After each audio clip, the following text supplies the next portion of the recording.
জানি না, আবহাওয়া দপ্তরের তরফ থেকে বারবারই কথা বলা হয়েছে যে আজ নয় কাল, কাল নয় পরশু, কিন্তু এই মুহূর্তে যা অবস্থা তাতে কবে যে বৃষ্টি নামবে বা আষাঢ়স্য প্রথম দিবস পেরিয়ে যাওয়ার পরেও বৃষ্টি আর কত দেরিতে হবে এই প্রশ্নই এখন বাংলা বিশেষ করে দক্ষিণবঙ্গের মানুষের মুখে মুখে ঘুরছে।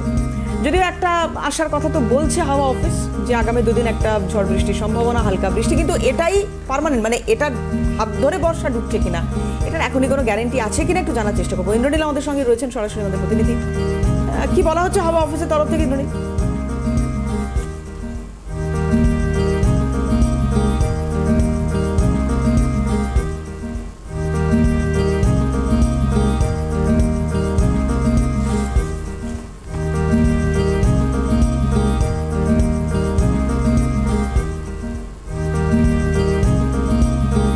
একদমই, দেখো আলিপুর আবহাওয়া দপ্তরের তরফ থেকে যেটা জানানো হয়েছে যে আগামী যে সপ্তাহ অর্থাৎ আগামী সপ্তাহে কিন্তু বৃষ্টির পরিমাণ বাড়বে, অর্থাৎ 22 তারিখ রাত্রির থেকে এবং 23 তারিখ থেকে বৃষ্টির পরিমাণ কিন্তু বাড়বে এমনটাই কিন্তু বলা হয়েছে দক্ষিণবঙ্গে। এবং রাতের তাপমাত্রা এবং দিনের তাপমাত্রায় কিন্তু সেই তারতম্যও দেখা যাবে এমনটাই হাওয়া অফিসের তরফ থেকে জানানো হয়েছে। প্রাক বর্ষার যে বৃষ্টি সেটা কোথাও কোথাও কিন্তু ইতিমধ্যেই শুরু হয়েছে, স্থানীয়ভাবে বজ্রগর্ভ মেঘের সঞ্চার হচ্ছে এবং সেখান থেকে বৃষ্টি হচ্ছে এবং মৌসুমি বায়ুও কিন্তু সক্রিয় হয়েছে, ফলে মৌসুমি বায়ু ইতিমধ্যেই ঢুকতে শুরু করে দিয়েছে। সকাল থেকেই মেঘলা আকাশ দেখা যাবে এবং হাওয়া বইবে এমনটাই হাওয়া অফিসের তরফ থেকে জানানো হয়েছে। এবং রাতের তাপমাত্রা অনেকটাই কমে গিয়েছে এবং দক্ষিণবঙ্গের কোথাওই তাপপ্রবাহের যে সতর্কবার্তা, আপাতত তাপপ্রবাহের সতর্কবার্তা নেই বললেই চলে। এবং উত্তরবঙ্গের পশ্চিমাঞ্চলের জেলাগুলোর জন্য নেই, কিছুটা হলেও বাড়বে আবারও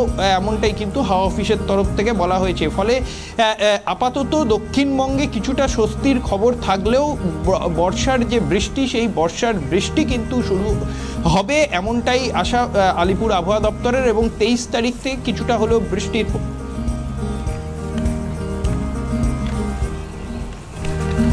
একদমই, দেখো আপাতত তাপপ্রবাহের যে সতর্কতা সেটা কিন্তু থাকছে না কোথাওই দক্ষিণবঙ্গের জেলাগুলোর ক্ষেত্রে, কারণ যে তাপমাত্রা অনেকটাই কমে এসছে এমনটাই কিন্তু হাওয়া অফিস সূত্রে বলা হচ্ছে। ফলে যে তাপপ্রবাহের সতর্কতা সেটা থাকবে না, যদিও বৃষ্টি হলে তার মানে সেখান থেকে মুক্তির কোনো পথ এই মুহূর্তে হাওয়া অফিস বলছে কি?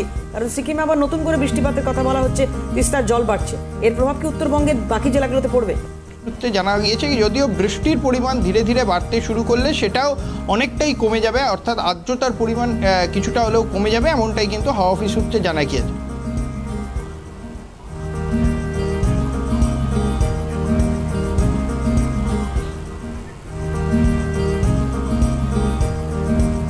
একদমই, দেখো এখনো পর্যন্ত কিন্তু সতর্কতা রয়েছে উত্তরবঙ্গের জেলাগুলোতে, ফলে এখনো কোথাও রয়েছে রেড অ্যালার্ট এবং কোথাও রয়েছে অরেঞ্জ অ্যালার্ট, অর্থাৎ এখনো পর্যন্ত যে সতর্কতা সেই সতর্কতা কিন্তু উত্তরবঙ্গের ক্ষেত্রে দিয়ে রেখেছে আলিপুর আবহাওয়া দপ্তর এবং বৃষ্টির পরিমাণ যথেষ্টই থাকবে এমনটাই হাওয়া অফিস সূত্রে জানানো হয়েছে। তবে চলতি সপ্তাহের শেষ এবং সপ্তাহের শুরু কিছুটা হলেও তার পরিবর্তন হওয়ার সম্ভাবনা রয়েছে এমনটাই কিন্তু হাওয়া অফিস সূত্রে জানা গিয়েছে। ফলে দক্ষিণবঙ্গেও যে মৌসুমি বায়ুর প্রবেশ সেই প্রবেশও ঘটবে এবং উত্তরবঙ্গের যে জায়গাগুলোতে এখনও মৌসুমি বায়ু প্রবেশ করেনি সেখানেও কিন্তু মৌসুমি বায়ু আজকে থেকেই ঢুকবে এমনটাই কিন্তু বলা হচ্ছে আলিপুর আবহাওয়া দপ্তরের তরফ থেকে। ফলে মৌসুমি বায়ু প্রবেশ এবং বর্ষার শুরু কিন্তু দক্ষিণবঙ্গে হবে এমনটাই কিন্তু আশা রাখছে আবহাওয়া দপ্তর। তোমাকে কথা বলছিলাম, ইন্দ্রনীল ঘোষ ছিলেন সরাসরি।